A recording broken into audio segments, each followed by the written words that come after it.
très faible. L'année prochaine, on prévoit une oreillette. Il est vraiment maigre. Il est pas maigre.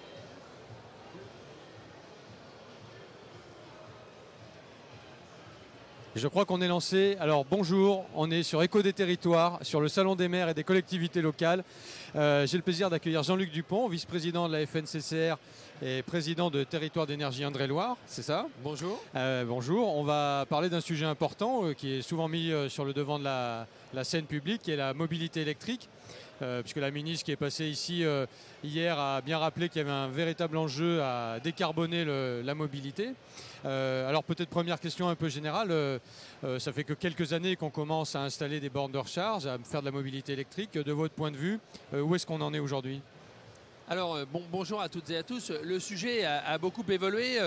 Moi qui étais dans le territoire de la Touraine, Progné, puisqu'en 2012, on a développé les premières infrastructures, le premier schéma directeur d'implantation avec 450 points de charge, à un moment donné où la présence des véhicules électriques était extrêmement faible. On se rend compte qu'il y a la problématique de la poule et de l'œuf, donc lequel est arrivé le premier, que quand l'offre de mobilité avec les infrastructures est présente, évidemment les véhicules arrivent. Donc c'est un enjeu important. Les collectivités locales et notamment les syndicats d'énergie ont joué un rôle très important dans le maillage territorial. Et aujourd'hui, on a installé, je dirais, un socle important d'infrastructures de recharge. Il mérite aujourd'hui d'être développé, d'aller vers les technologies évoluent. L'autonomie des véhicules a aussi beaucoup progressé. En 10 ans de temps, on est passé de 100-120 km à 300-400 km. Donc ça remet un peu en jeu les pratiques, mais pour autant, les enjeux restent les mêmes sur la capacité de développement. Ouais. Et qu'est-ce qui a fait peut-être le plus de levier? C'est les flottes privées de véhicules d'entreprise ou les flottes publiques? Est-ce que c'est plutôt les véhicules particuliers, les bus? Enfin, est-ce qu'on sent déjà des dynamiques s'installer? Alors, sur les collectivités locales, elles ont très vite joué le jeu sur des équipements qui leur étaient propres, mais à une maille qui faisait que ce n'était pas ce qui permettait de franchir des étapes. La consommation par les particuliers a commencé à donner une dimension particulière. Pour vous donner un ordre de grandeur, l'Indre-et-Loire, on a 4 fois à peu près le taux d'immatriculation de véhicules électriques au regard d'autres territoires qui n'ont pas fait le choix de mailler largement. Donc on est à une forte densité. Donc le public vient lorsque l'offre est présente et qu'elle sécurise l'usager. La mobilité électrique, c'est quand même la certitude d'être en capacité de pouvoir faire le trajet qu'on a ambitionné et de ne pas tomber en rade au milieu. Et donc, il faut que les infrastructures soient au rendez-vous. Aujourd'hui, c'était au même moment quand les véhicules thermiques se sont installés. On a maillé le territoire de bornes de pompes à essence.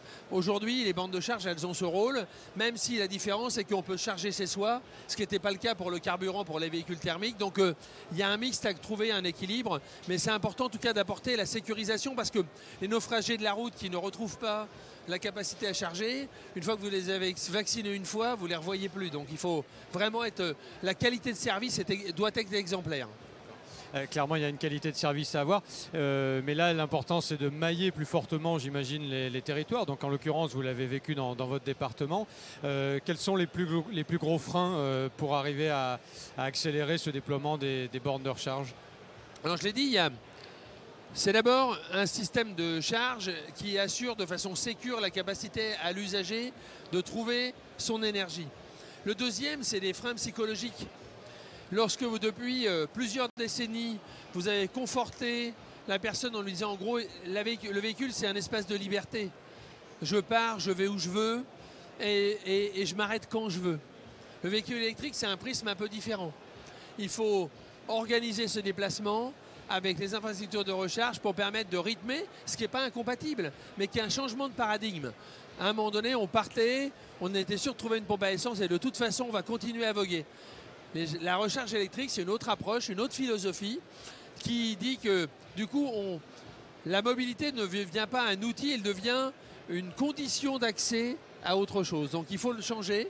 C'est une démarche collective qui n'est pas incompatible, mais qui demande une réflexion poussée, aboutie et un changement comportemental. On remet un peu en cause ces zones de confort, donc il faut pouvoir le faire.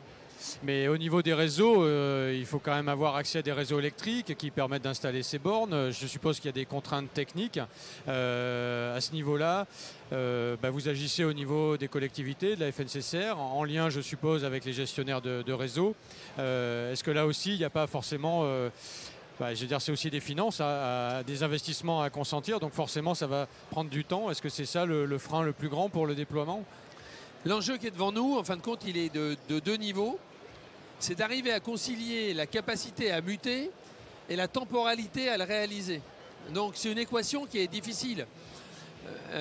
Enedis a annoncé, par exemple, pour la mutation de ses réseaux, pour la capacité à absorber les énergies renouvelables et à délivrer de l'énergie pour les infrastructures de recharge, un plan d'investissement de 96 milliards.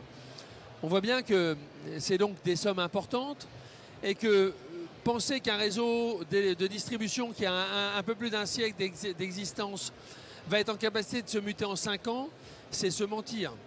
Il va le faire, oui, dans les 20 ans qui viennent, mais ça ne va pas être aussi instantané qu'on le voudrait. Et donc c'est pour ça que les complémentarités sur les modèles, le mix énergétique est important, le biogaz, l'électricité et l'hydrogène demain doit nous permettre d'avancer plus loin et de ne pas rentrer dans une forme de radicalité qui dit qu'en fin de compte on passerait sur le tout électrique et avec des difficultés qu'on ne serait pas en capacité de résoudre. Nous sommes nous-mêmes propriétaires des réseaux publics de distribution, les collectivités locales, les AODE, et on ne souhaite pas non plus remettre à mal les réseaux qui sont les nôtres. Il faut arriver à construire le modèle en l'accompagnant sur la durée, en y mettant les moyens nécessaires et en étant lucide.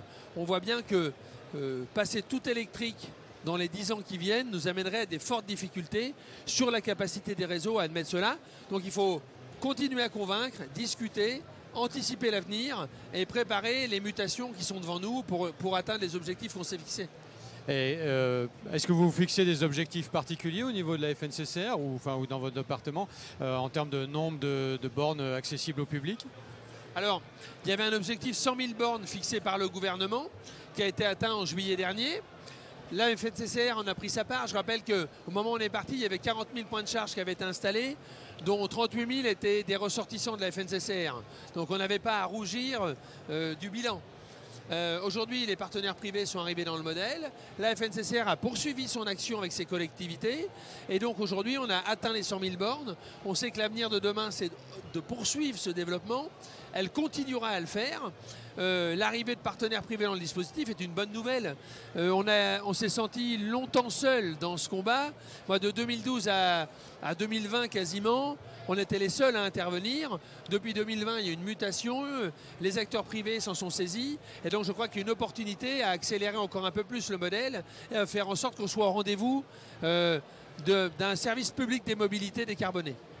Et dernière question, peut-être un peu plus technique, parce que vous avez évoqué le fait qu'on a besoin d'autres types de véhicules. Ça serait très difficile de passer au tout électrique.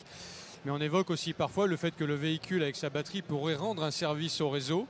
Ce qu'on appelle le véhicule to grid en bon français. Ouais. Est-ce que ce sont des choses sur lesquelles vous avez un peu travaillé, qui sont expérimentées? Oui, bien évidemment. En fin de compte, l'idée de dire que par exemple le véhicule branché à 19 h au moment de la gestion de la pointe là puisse servir de ressource au réseau est évidemment quelque chose qui là doit nous interpeller tous. Je crois beaucoup moi à l'intelligence des territoires, à l'intelligence collective.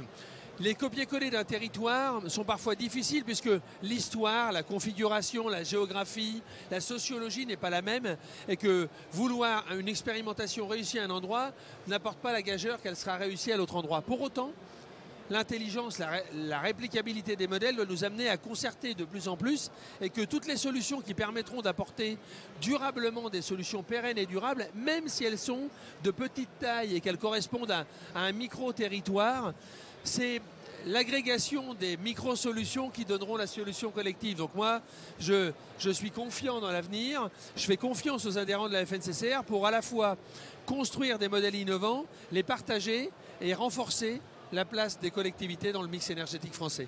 Très bien, je retiens cette notion d'adaptabilité des territoires et de solutions pérennes et durables. Je vous remercie beaucoup Jean-Luc Dupont de nous avoir évoqué ce sujet de la mobilité électrique. Merci et bonne fin de journée. Merci à vous, au revoir. Au revoir.